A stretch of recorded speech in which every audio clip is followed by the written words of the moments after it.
আমার বাবা মা আমার হাতের চিলি চিকেন আর ফ্রাইড রাইসের কিন্তু খুব ভক্ত। তার কারণ একটাই, কারণ আমি খুব চটজলদি একটা রেসিপি সহজেই বানিয়ে নিতে পারি। সেটা হচ্ছে ফ্রাইড রাইস আর চিলি চিকেন, তাও আবার পুরোপুরি চাইনিজ রেস্টুরেন্টের মতোই।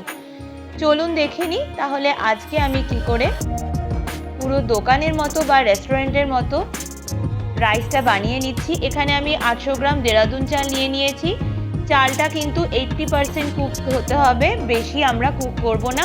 3 মিনিট থেকে 4 মিনিট মতো ফোটালেই আমাদের হয়ে যাবে। আর চালটাকে মিডল বরাবর যখন ভাঙবো তখনই দুভাগে ভেঙে যাবে খুব সহজে, তার মানে 80% কুক। আর অবশ্যই চালটা সেদ্ধ করার সময় 2 চামচ ভিনিগার আর সামান্য 1 চামচ রিফাইন্ড অয়েল দিয়ে দেবেন। তারপরে চালটাকে আমি ভালো করে ঝরঝরে করে নিয়ে নামিয়ে রেখেছি। এরপরে একটা আলাদা কড়াই বা ননস্টিক প্যান নিয়ে নিয়েছি, সেটার মধ্যে দিয়ে দিয়েছি রিফাইন্ড অয়েল, একটু বেশি পরিমাণে দিতে হবে। আর তার মধ্যে নিয়েছি আদা, রসুন আর কাঁচা লঙ্কা ছেঁচা, বা যেটাকে বলি থেতো করা জল ছাড়া। আর এর মধ্যে দিয়ে দিয়েছি 3টে ডিম, আর ডিমটা আমি এর সাথে একেবারে গুঁড়ো গুঁড়ো করে নেব। আপনারা চাইলে এখানে প্রন আর চিকেন অ্যাড করতে পারেন, আমি এখানে চিকেন আর প্রন কোনোটাই অ্যাড করিনি।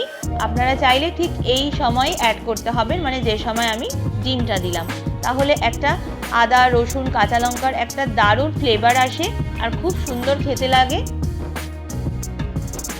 দেখুন আমার এটা কিমাটা একদম রেডি হয়ে গেছে। এরপরে এর ওপরেই আমি দিয়ে দিচ্ছি বাঁধাকপি বা ক্যাবেজ। এটাকে একদম সরু সরু করে কেটে নিতে হবে, লম্বা করে। এরপরে দিয়ে দিয়েছি পেঁয়াজ কলি আর দিয়েছি গাজর। পেঁয়াজ কলি আর গাজর আমি চৌকো চৌকো করে কেটে নিয়েছি। তারপরে দিয়ে দিয়েছি সামান্য পরিমাণে নুন। এরপরে আমি এটাকে মিডিয়াম ফ্লেমে দিয়েছি। মিডিয়াম ফ্লেমে ভালো করে আমাদেরকে কিন্তু আগে এটা ভেজে নিতে হবে, না হলে বাঁধাকপির যে কাঁচা গন্ধ সেটা কিন্তু ভালো লাগবে না। সুন্দর করে এটাকে ভাজা ভাজা করে নেব 2 থেকে 3 মিনিট মতো।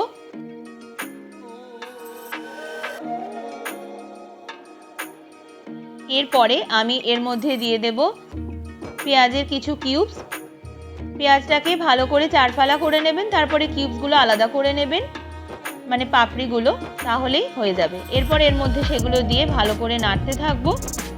এরপরে আমি এখানে দিয়ে দিচ্ছি 2 বড় টেবিল চামচ গোলমরিচের গুঁড়ো। যেহেতু আমি এখানে কাঁচা লঙ্কা বাটা একদম প্রথমে দিয়েছি, তাই গোলমরিচটা আপনারা স্বাদ বুঝে দেবেন, যে যেরকম ঝাল খান। এরপরে ভালো করে এটাকে নাড়াচাড়া করতে হবে। কিছু টিপস অ্যান্ড ট্রিক্স যদি আমরা ফলো করি তাহলে কিন্তু আমরা পুরোপুরি চাইনিজ রেস্টুরেন্টের মতোই এর ফ্লেভার আর স্বাদ দুটোই আমরা পাবো। এরপরে দিয়ে দিয়েছি ডার্ক সোয়া সস। ডার্ক সোয়া সস আমি এখানে দিয়েছি 1 বড় টেবিল চামচ, কিন্তু আমি এখানে 2 বড় টেবিল চামচ ইউজ করব, বাট এখন না, আমি এটা অল্প অল্প করে ইউজ করব। প্রথমে 1 বড় টেবিল চামচ দিয়েছি, তারপরে ভালো করে এটাকে আমি নাড়াচাড়া করে নেব। আমার কিন্তু ভেজিটেবলসটা একদম সুন্দর করে ভাজা ভাজা হয়ে গেছে, আর কোনো কাঁচা গন্ধও নেই।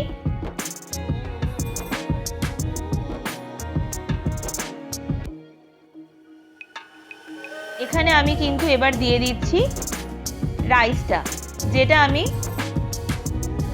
করে রেখেছিলাম। এবারে অল্প অল্প করে রাইস আমি এর মধ্যে দিয়ে দেব আর নাড়তে থাকবো। অল্প অল্প করে রাইস দেব আর আমি নাড়তে থাকবো। আর এই মুহূর্তেই আপনাদের কিন্তু ডার্ক সোয়া সসটা অ্যাড করে দিতে হবে।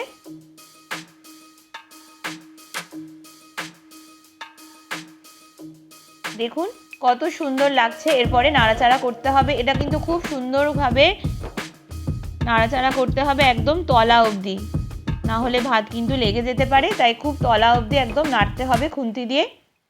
ব্যাস আমার কিন্তু একদম কমপ্লিট হয়ে গেছে আজকে রেডি চিলি চিকেনের সাথে মিক্সড ফ্রাইড রাইস। এটা কিন্তু স্বাদ অতুলনীয়। আজকে আমি আপনাদের যেভাবে করে দেখালাম, আমি আশা করছি আপনারা এইভাবেই করেন। এইভাবে করে একবার দেখুন, করুন বাড়িতে এবং বাড়ির প্রত্যেককে খাওয়ান। তারপরে আমাকে কমেন্ট সেকশানে জানান যে কার কেমন লেগেছে আজকের এই রেসিপিটা। চিলি চিকেনের রেসিপি অলরেডি আমার চ্যানেলে আগেও আপলোড করেছি, তবে এই পদ্ধতিতে রাইসটা কিন্তু একবার করে দেখুন, আর আপনারা কিভাবে বাড়িতে ফ্রাইড রাইস করেন সেটাও আমাকে কিন্তু জানাতে ভুলবেন না। যদি আমার এই রেসিপিটা ভালো লাগে, সবার কাছে অনুরোধ রইল, আমার বন্ধুদের কাছে, যে একটা সাবস্ক্রাইব আমি পাবোই পাবো। টাটা।